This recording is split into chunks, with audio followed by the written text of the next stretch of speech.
लिखिए circle, circle की definition लिखिए, लिखिए जरा, बोलो। क्वेश्चन दिया था स्ट्रेट लाइन में, कौन सा क्वेश्चन दिया था? इंसिडेंट रे और रिफ्लेक्टेड रे वाला, कौन सा क्वेश्चन था एग्जैक्टली दे दिया ना मुझे। अच्छा ठीक है, आखिरी में बताइए, हो गया। राइट, आखिरी में बताऊंगा, याद करा देना, 2:20 पे याद करा देना, ठीक है? चलिए, circle is defined as the locus, circle is defined as the locus of a point P. Circle is defined as the locus of a point P which moves in the xy plane, which moves in the xy plane in such a way, in such a way, such that, in such a way, such that its distance, in such a way that its distance from the fixed point, from the fixed point in the same plane, from the fixed point in the same plane is always a constant, is always a constant. मतलब क्या इस बात का, इधर ध्यान से सुनेंगे आप।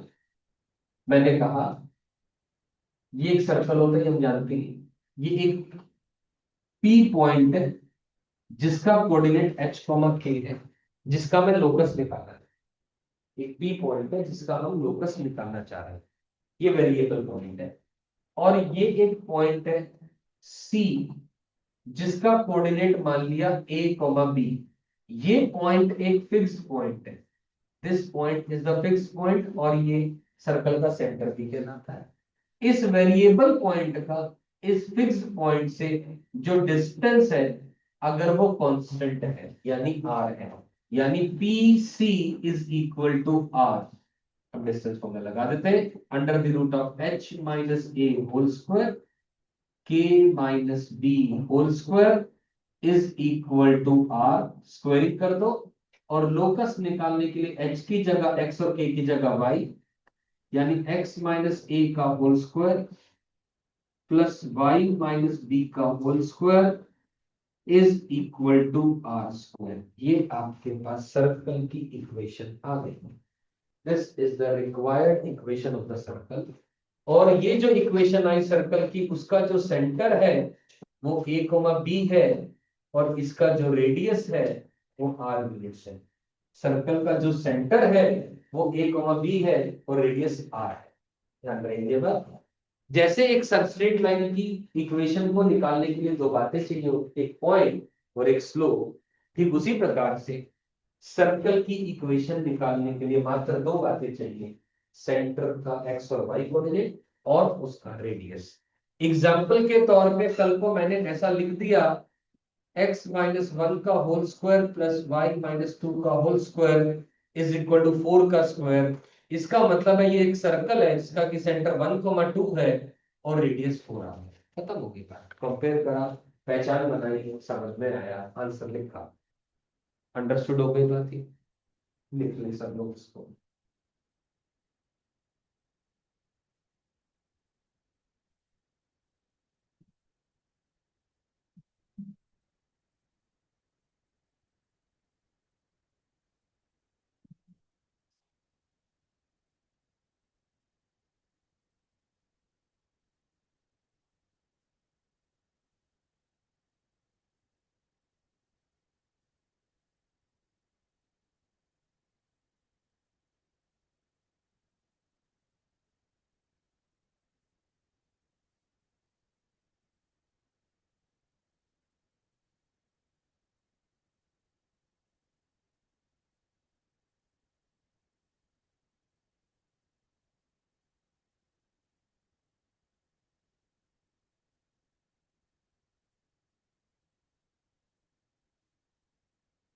समझ में, ये फर्स्ट एग्जाम्पल था। सेकेंड एग्जाम्पल की बात करूं, मान लो मैंने लिखा x plus one whole square plus Y minus three whole square is equal to 9 का स्क्वायर। तो इसका मतलब ये भी एक सर्कल है जिसका सेंटर -1,3 है और रेडियस 9 है। ध्यान से देखो, क्योंकि यहाँ पर x -a था, तो -a इज इक्वल टू 1, यानी a की वैल्यू -1, b की वैल्यू 3 आ गई, r की वैल्यू 9। अंडरस्टूड हो गई? कोई कंफ्यूजन नहीं? लेकिन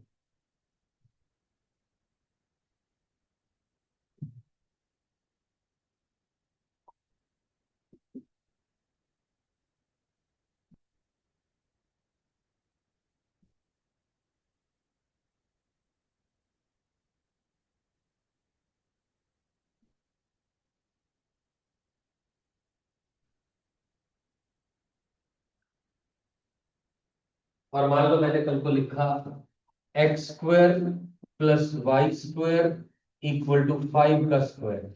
इसका मतलब सर्कल है जिसका कि सेंटर 0 0 है और रेडियस 5 यूनिट्स। समझ में आ गई बात? कोई कंफ्यूजन नहीं इसमें? सर्कल का सेंटर और रेडियस हमें पहचानना आ गया है। अब कोई एक क्वेश्चन इसका उल्टे तरीके से भी पूछा जा सकता है, कैसे लिखा रहे हैं?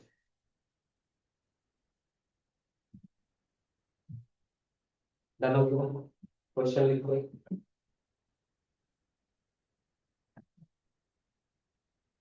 Find the equation of a circle. Find the equation of a circle having the center as 0, -2. Find the equation of a circle having the center as 0, -2 and radius as 3 units. And radius as 3 units. Center has 0, -2 and radius as 3 units. Answer बताओ क्या आएगा? Centre आ गया, radius आ गया, क्या लिखें फटाफट बोलो? x minus whole square plus Y plus 2 whole square is equal to 3 का स्क्वायर। खत्म बात, आंसर क्लियर हो गया? सेंटर आ गया, रेडियस आ गया, यानी सर्कल दिया होगा तो सेंटर रेडियस निकाल लेंगे, सेंटर रेडियस दिया तो सर्कल निकाल लेंगे। डन होगी बात? कोई कंफ्यूजन नहीं इसमें? 100% ओके? दिया समझ में? आगे बात आगे लेंगे। चलो, यहां तक अपने को बात समझ में आ गई। अब अगली बात क्या है?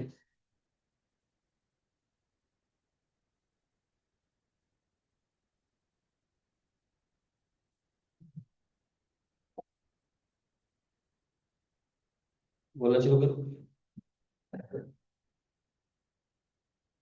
लिखो जरा। जनरल इक्वेशन, नीचे लाइन लिखिए, general equation of a 2-degree curve. General equation of a 2-degree curve is given by ax square plus by square plus 2hxy plus 2gx plus 2fy plus c equal to 0. General equation of a 2-degree curve. इस बात का क्या मतलब? नीचे कहीं और लिखो, देखो A B C F G H, ये सारे के सारे कॉन्स्टेंट्स हैं। These all are constants. A B C F G H, ये सारे कॉन्स्टेंट्स हैं। ये किसकी इक्वेशन है? 2-degree curve. 2-degree कर्व की जनरल इक्वेशन है। 2-degree कर्व का मतलब क्या है? ये एक सर्कल को भी रिप्रेजेंट करती है, पैराबोला को भी करती है, एलिप्स को भी करती है, हाइपरबोला को भी करती है। लेकिन छोटी छोटी और कंडीशंस का इन्वॉल्वमेंट होता है ना? वो कंडीशंस क्या क्या है, वो एक एक करके जिस जिस चैप्टर की बात करते जा रहे हैं उसके अंदर में उसकी बातों को पढ़ते चलेंगे। ये इक्वेशन आपको याद रखनी है, ये लिख लो, टू मेमोराइज।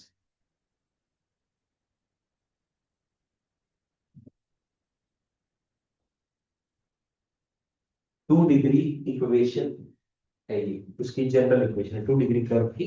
ये एक जनरल इक्वेशन है। क्लियर होगी बाकी? कोई टेंशन नहीं इसके अंदर? ठीक है, अब देखिए, अब क्या हुआ, हमने सर्कल की इक्वेशन तो निकाली, जैसे अभी कुछ देर पहले हमने ये निकाली x माइनस ए का whole square plus Y minus B का whole square is equal to R square. ये एक सर्कल की इक्वेशन होगी। अब हुआ क्या, मैंने कहा आपसे ये एक 2 डिग्री कर्व की इक्वेशन है जो ऊपर लिखी है। अब मैं क्या चाहता हूँ, इस सर्कल की इक्वेशन को ना जनरल भाषा में कैसे लिखेंगे उसके बारे में बात कर रहे हैं। क्या ये सर्कल की इक्वेशन सही है, अंडर सही है। एक और तरीका है सर्कल की इक्वेशन को लिखने का, ताकि वो जो इक्वेशन है इस इक्वेशन के साथ उसका को रिलेशन कर सके हम। मेरी बात समझ में आती है, क्योंकि चीजों को हमें स्टैंडर्डाइज मैनर में लिखना पड़ता है, उसके लिए हमें ऐसा करना पड़ेगा। अंडरस्टूड होगी बात। और ऐसा करने के लिए हमें क्या करना है, ए की जगह माइनस जी और बी की जगह माइनस एफ रिप्लेस करेंगे, क्योंकि जो जनरल नंबर इक्वेशन आ रही है उसके अंदर में जी एफ रिलेशन आ रहा है। उसको हम इस्तेमाल करने के लिए ए की जगह माइनस जी और बी की जगह माइनस एफ रिप्लेस करेंगे।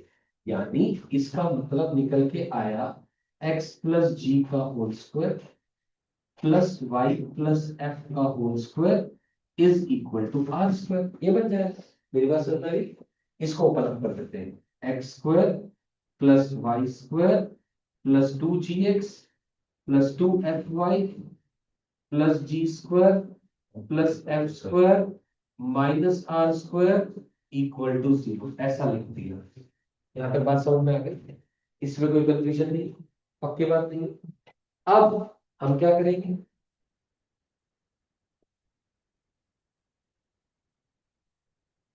अब इसी को हम फर्दर ऐसा लिखेंगे, स्टैंडर्डाइज इक्वेशन को बनाने के लिए X square plus Y square plus 2gx plus 2fy plus c equal to 0, where r is equal to under the root of g square plus f square minus c। r यानी radius is equal to under the root of g square plus f square minus c, जहां पर r की ये value है, r यानी radius, right.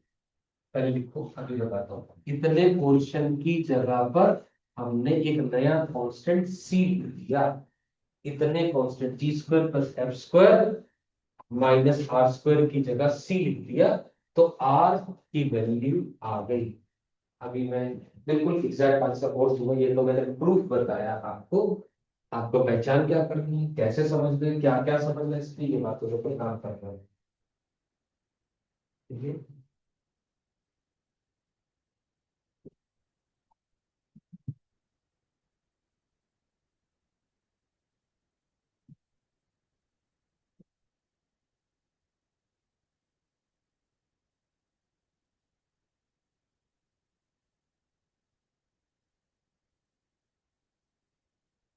Done?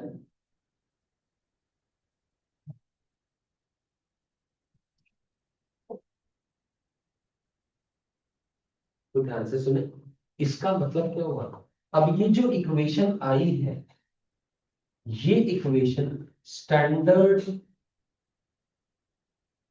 Equation of a circle कहलाती है। This is the standard equation of a circle. जैसे line को एल से रिप्रेजेंट करते थे, एल इक्वल टू 0, सर्कल को एस इक्वल टू 0 से रिप्रेजेंट करते हैं। एस बन गया X square plus Y square plus 2gx plus 2fy plus c। तो s इक्वल to 0 represents the general equation of a circle, और जिस सर्कल का सेंटर होगा minus G comma minus F. Centre क्या था पहले, ए कोमा बी, ए क्या बन गया माइनस जी, बी क्या बन गया माइनस एफ, तो सेंटर बन गया minus G comma minus F, जिसको मैं ऐसा लिख सकता हूं -1/2 times coefficient of X comma -1/2 times coefficient of Y minus half times the coefficient of x, comma minus half times the coefficient of y the center of the circle and the radius is equals to under the root of g square plus f square minus c। ये दो बातें, ये तीन बातों में, ये एक बात और ये दूसरी बात और ये तीसरी बात, बस इन तीन बातों के ऊपर हमें काम करना है। इनमें ई सर्कल, इवन आपकी जो किताब है उसमें इसका भी जिक्र नहीं है। मेरी बात समझ में आ रही है? तो ठीक है, चलो पहले एक एक करके तीनों बातों के ऊपर ही काम करेंगे, तीनों का आपस में कोरिलेशन और इनसे रिलेटेड क्वेश्चन, यही आज का मसला है।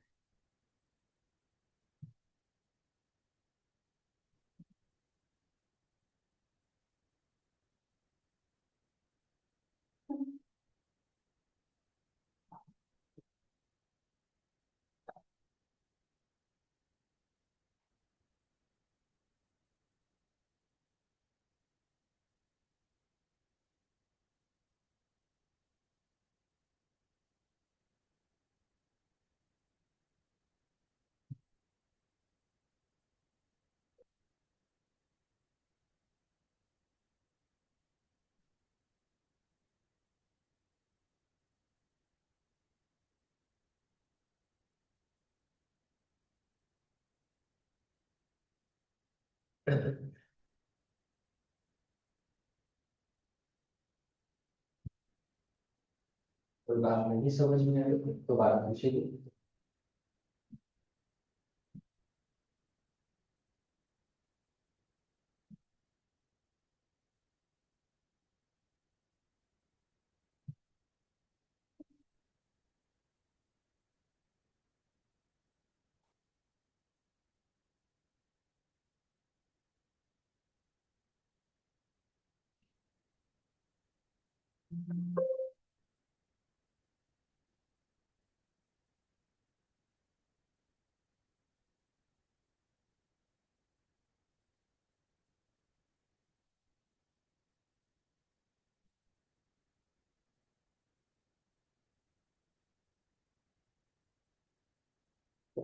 देखिए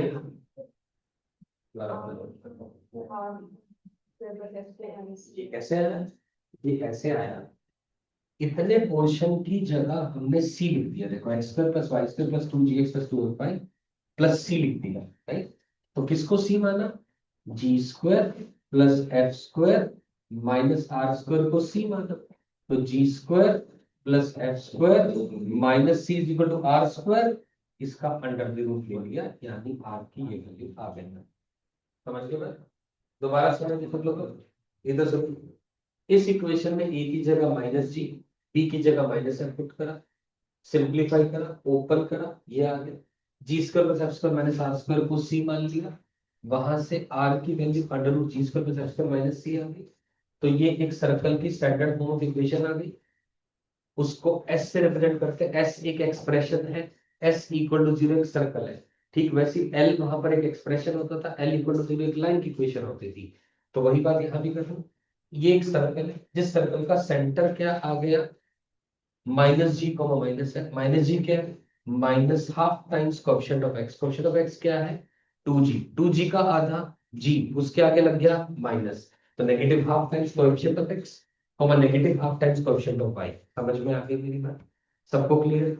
और रेडियस की बात करो, under the root of G square plus F square minus का सी आ गया। क्रिस्टल क्लियर होगी बात? कोई कंफ्यूजन इसमें? पक्की बात नहीं? 100% ओके? बहुत बढ़िया। अब ये बेटा रहा हूँ, अब मैं कुछ क्वेश्चन पूछ रहा हूँ, लिखो जरा क्वेश्चन।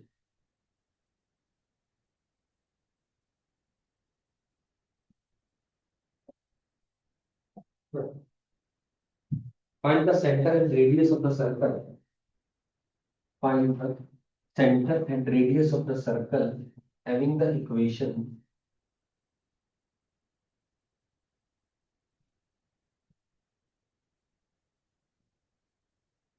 ये लिख दी मैंने। इस सर्कल का सेंटर और रेडियस आपको बताना है।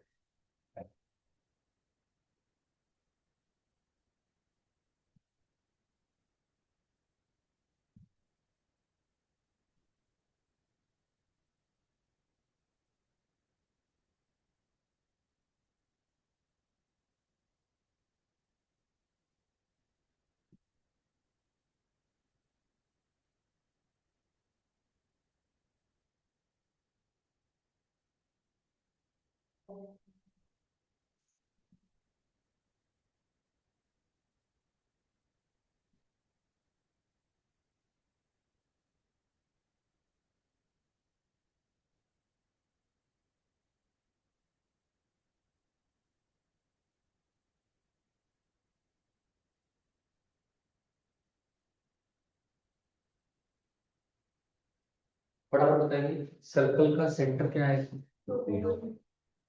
सबसे बढ़िया तरीका, कोएफिशिएंट ऑफ एक्स को लिखो 2g। इस इक्वेशन को कभी भी गलती नहीं होगी शुरू में, फिर बाद में आदत पड़ जाएगी, कोई टेंशन नहीं। इनको कंपेयर करो हमेशा। जैसे ही आपने कंपेयर करा, 2g बना -4 तो g बना -2, 2f बना -6 तो f बना -3। तो सर्कल का सेंटर बना -g -f यानी 2,3। क्या ये बात समझ में आ गई? क्लियर?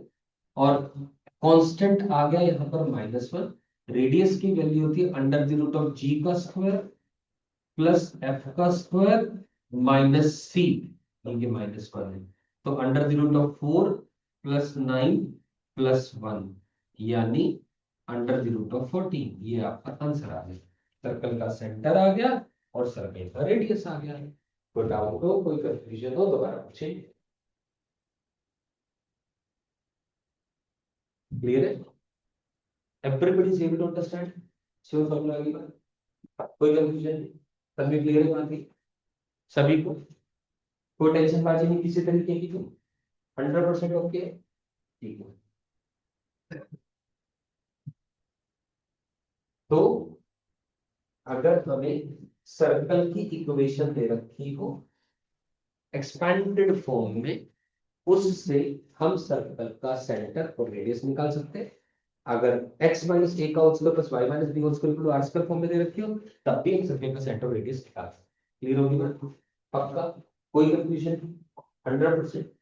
अच्छा, अब अगर इसका उल्टा पूछूं, अगर मैं आपको g, f और c की वैल्यू दे दूं, इस स्टैंडर्ड इक्वेशन में g, f और c की वैल्यू दे दूं, तब भी आप सर्कल की इक्वेशन निकाल लोगे। ठीक कह रहा हूं? पक्की बात है? पक्की बात है? कोई कंफ्यूजन नहीं?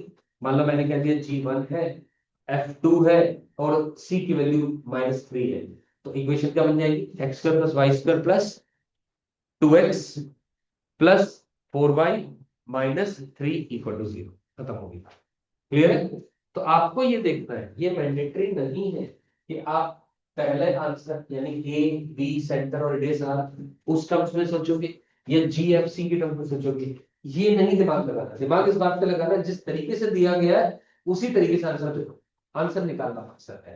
कोई फर्क नहीं पड़ता हो किस तरीके से आप सोच रहे हो, कॉम्प्लिकेट करके नहीं सोचना है, सिंप्लीफाइड मैनर में सोचना है। जो जैसा दिया गया वैसे सोच लो और निपटाओ चीजों को। समझ में आ गया ना? पक्का क्लियर है? नो टेंशन का जी? ठीक है। अब एक नोट बना करके लिखो। देखो, नोट बना करके लिखे, necessary and sufficient condition, necessary and sufficient condition, necessary and sufficient condition for the general equation, for the general equation of degree 2, general equation of degree 2, that is ये इक्वेशन लिख ले, that is ये equation लिख लो, that is ax² + by² + 2hxy + 2gx + 2fy + c = 0। General equation of a 2 degree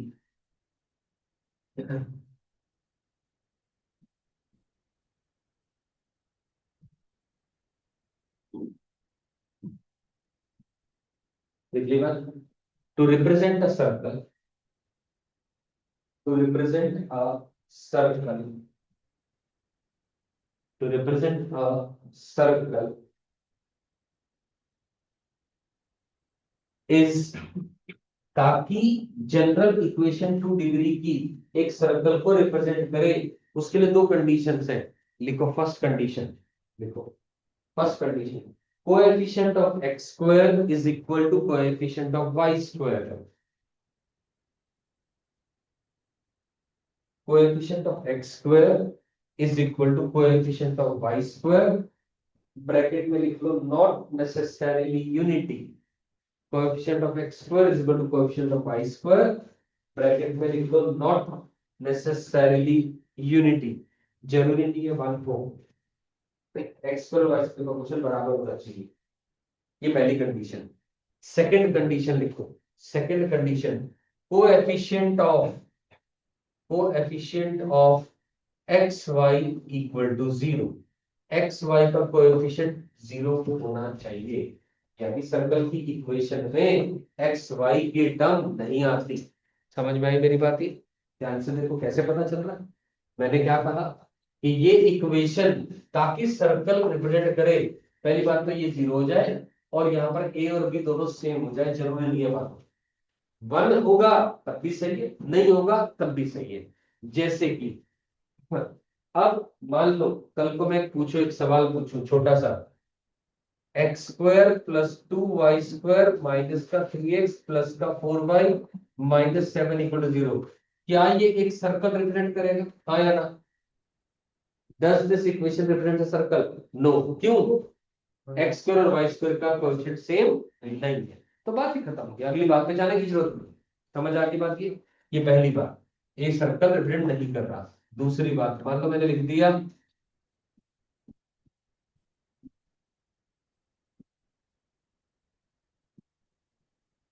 अब बताओ क्या ये एक सर्कल को रिप्रेजेंट करेगी? नहीं करेगी, क्योंकि एक्स वाई का टर्म यहाँ आ रहा है, एक्स वाई का टर्म नहीं आना चाहिए सर्कल की इक्वेशन में। क्लियर है? ये दोनों बातें हटी, ये दोनों बातें फॉलो हो, ये मैंडेटरी है, तब तो वो एक सर्कल की इक्वेशन है, वरना वो सर्कल की इक्वेशन नहीं है। क्लियर होगी बात की? पक्का समझ आ गया?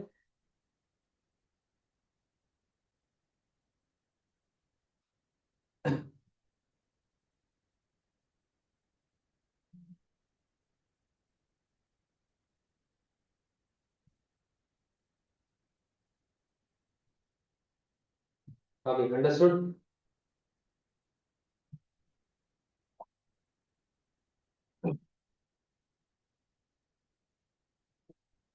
डन होगी बात की? कोई दिक्कत है यहाँ पे किसी को? पक्की बात, नो परेशानी? ठीक है। अब मान लो मैंने पूछा एक और थर्ड क्वेश्चन,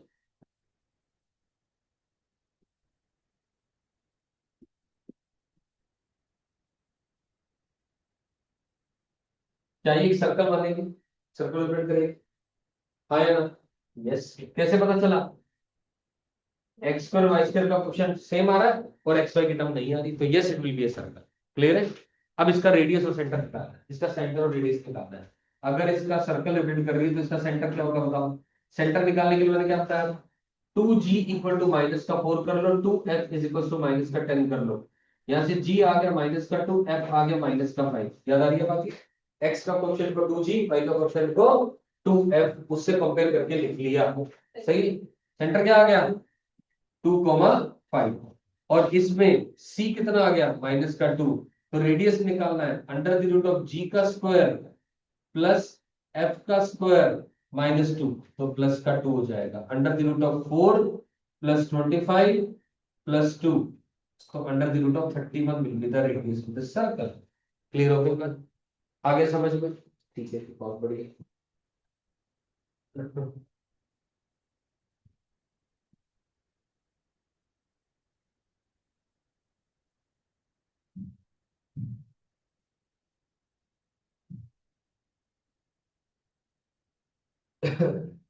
अब कोई टेंशन नहीं आता। अब एक और क्वेश्चन लिख लो, क्वेश्चन नंबर 4। मान लो क्वेश्चन लिख दिया जाए 2x² plus 2y square minus का 3x प्लस का 4y माइनस का 1 इक्वल टू 0, क्या ये एक सर्कल है, हाँ या ना? बोलो। यस, ये एक सर्कल है। मैंने क्या कहा था, एक्स स्क्वायर वाई स्क्वायर का कोएफिशिएंट सेम होना चाहिए, भले 1 ना हो। तो सेंटर और रेडियस निकालना है, और इस सर्कल का अगर आपको सेंटर और रेडियस निकालना है, सेंटर और रेडियस निकालने के लिए अब आपको स्टैंडर्ड फॉर्म में कन्वर्ट करना पड़ेगा, और स्टैंडर्ड फॉर्म सर्कल की कहती है एक्स स्क्वायर वाई स्क्वायर का कोएफिशिएंट सेम की बजाय उसे 1 बनाना। मेरी बात समझ में आ रही है? ताकि सेंटर और रेडियस निकालने के लिए उसको 1 बनाना पड़ेगा, तो उसके लिए 2 से डिवाइड कर दो, यानी X square plus Y square minus 3/2x plus 2y minus half equal to 0। ये सर्कल का स्टैंडर्ड फॉर्म आ गया। तो 2g की वैल्यू आ गई -3/2, 2f की वैल्यू आ गई 2, तो g की वैल्यू आ गई -3/4, f की वैल्यू आ गई 1 और c की वैल्यू है -½ तो सर्कल का जो सेंटर आ गया -g यानी 3/4, -f यानी -1, सर्कल का सेंटर आ गया। समझ में आ गया बात? और रेडियस की बात करें, रेडियस इज √g², यानी -3/4 का whole square plus f² minus C minus minus plus half हो जाएगा। इसको सिंप्लीफाई कर दो, जो भी आंसर आएगा आ जाएगा। समझ में आएगा क्या कहा है? सर्कल की इक्वेशन है या नहीं है, पहले ये जाने के समझेंगे। उसमें x² और y² का कोएफिशिएंट देखेंगे सेम आ रहा है क्या, एक्स वाई का कोएफिशिएंट 0 आ रहा है। अगर है ये बातें एप्लीकेबल तो ये सर्कल है। फिर सेंटर और रेडियस अगर निकालना है, उसके लिए x² y² का कोएफिशिएंट 1 नहीं है तो 1 बना लोगे, कॉमन लेकर के डिवाइड कर दोगे और x के कोएफिशिएंट को 2g लिख दोगे, y के कोएफिशिएंट को 2f लिखोगे, g और f निकालोगे। सेंटर आएगा -g -f और रेडियस आ जाएगा √g² + f² - c। ये भी अभी तक हमने पढ़ा है सारा इस चैप्टर में। इस तरीके से आंसर निकाला जाएगा। कोई बात नहीं समझ में आई तो बात पूछेगी।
देखिए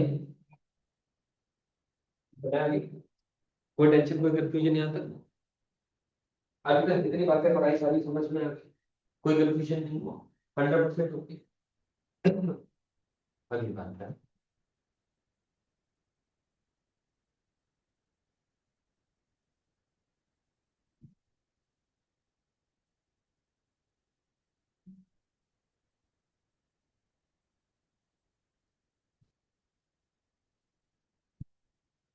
अब हमें पता है जो रेडियस होता है उसका फॉर्मूला है √g² + f² - का c। यहाँ से तीन बातें निकल के आती है क्या? अब from this point onwards theory part आपकी स्कूल लेवल की खत्म हो चुकी है कायदे से, और कुछ नहीं है स्कूल के पार्ट में। एक और पॉइंट बचता है, पोजीशन ऑफ अ पॉइंट, वो हार्डली 2 मिनट का है। यहाँ ऑनवर्ड्स जो मैं थ्योरी पढ़ा रहा हूँ ये स्कूल लेवल हट करके जे लेवल का पार्ट आ है। क्लियर है? हाँ, अब ये वाला कराने के बाद फिर मैं बहुत सारे क्वेश्चन कराऊंगा, फिर अगले थ्योरी पे चलूंगा। डन हो गया? अब यहाँ से कोई बात है